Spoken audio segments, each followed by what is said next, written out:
Hey there, my name is Shane Craddock, and this is the Inner Edge podcast, where I share a different take on how to lead and live a sustainable, high performance life. Over the course of different episodes, I'm going to challenge the belief that tension, stress, and struggle are essential to success and creativity.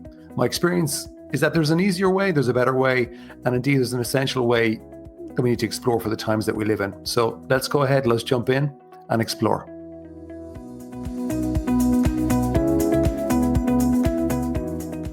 Hi there, welcome to today's episode with myself, Shane Craddock. Today we're talking about the green-eyed monster within and how to kill it. Now, have you ever felt a little twinge of jealousy or envy when you see somebody else succeed?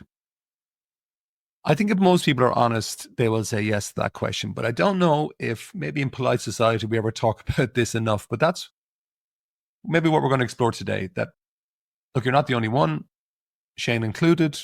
You know, I have felt it. I can still feel it. But here's the thing, something I realized myself. What if those feelings are holding you back more than you realize? And what I want to talk about today is uncovering why other people's success has nothing to do with your own. It's nothing to do with your own journey.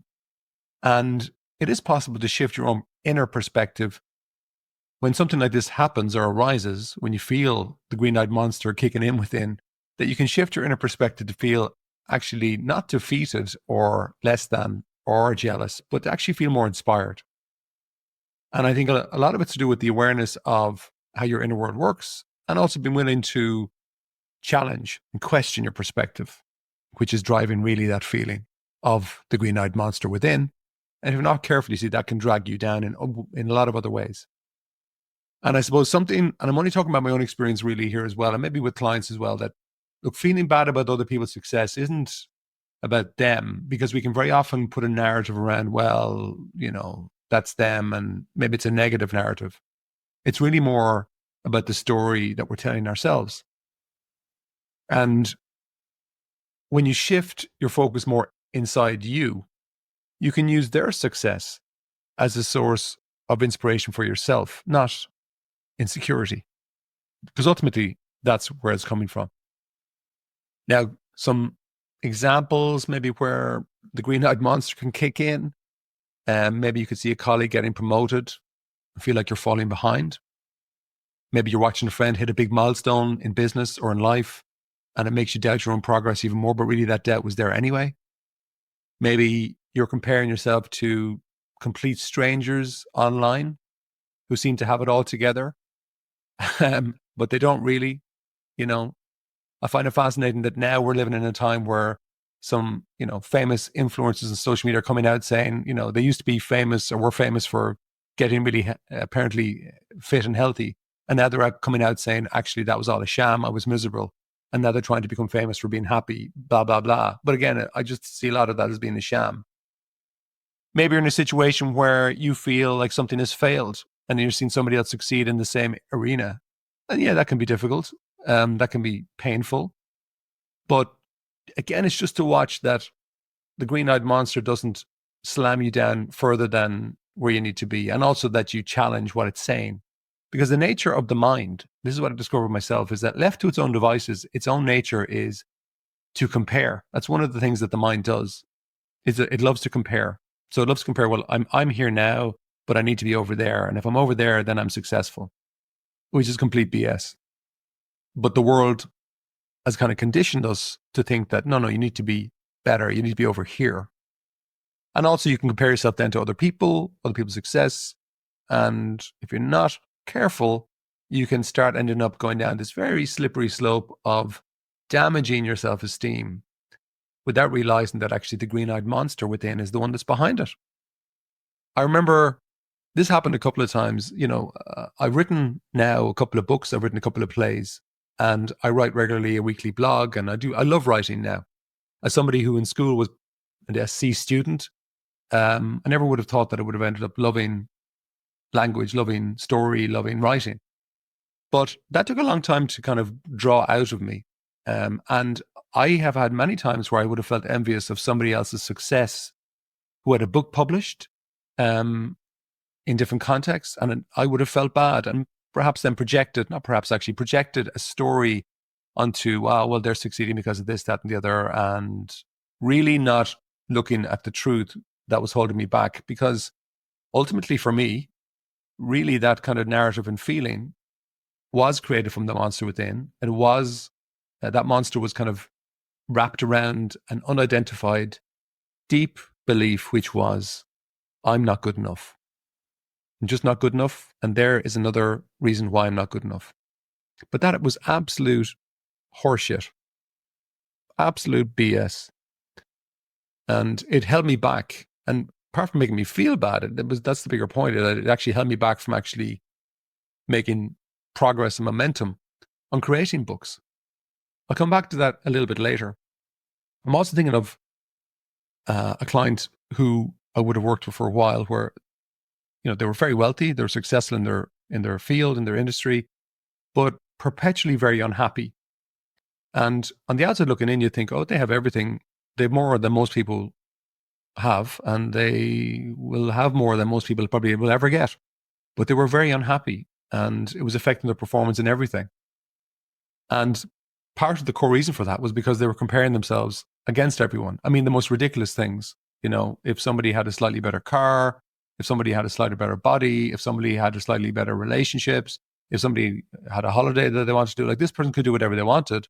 But really, they just didn't realize there was an unconscious habit that they were comparing themselves against everyone, and they had to be better than everybody in their mind. But that's a recipe for absolute dissatisfaction. And ultimately, they did transform once they realized that the answer was inside themselves. It wasn't about becoming better, because that was a game that you couldn't win. And it was about understanding the nature of their mind, the fact that they had an inner voice, the fact that that inner voice, which is their thinking, affects how they felt, but they actually could ignore it and then ultimately lead it and manage it. And ultimately, they realized that they are a unique individual with their own unique path, their own unique gifts, and that really what they needed to do more was to train the mind to celebrate their life. There's a little acronym that I use called SAE, which is savor, appreciate, and enjoy. Really, it's about gratitude. And regardless of what's going on, it's a much better habit for you to make your mind focus on gratitude, savor, appreciate, and enjoy, than comparison, which is very, very dangerous. Now, to me, one metaphor that kind of relates to it is kind of like running your own race. Like it's a bit like running I suppose, some sort of a race, maybe like a marathon or whatever, that you don't run faster by staring at the person next to you. You got to focus on your own pace, where you're at, and your own progress. And that leads to you running your own race. And for me, that's very helpful, because I just need to run my own race. Or if you think about a rising tide, success, real success, true success is more like a rising tide because it lifts all boats. But what that means to me is that somebody else's win shouldn't take away from mine. It shouldn't take away from yours.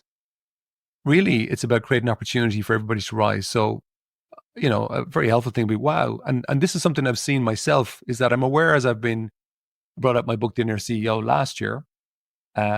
We worked hard. It got onto the bestseller list. It got to number 2 in Ireland and the nonfiction, the official bestseller list. Great. But what I've also realized is that as I've been speaking with people, it's funny, I'm aware, because some people have told me that people will feel bad about themselves because they're doing what we're talking about, and they're doing exactly what I used to do. And I'm in a position where you're thinking, oh, when you get a book like that, yeah, it's great to have it. It's very satisfying.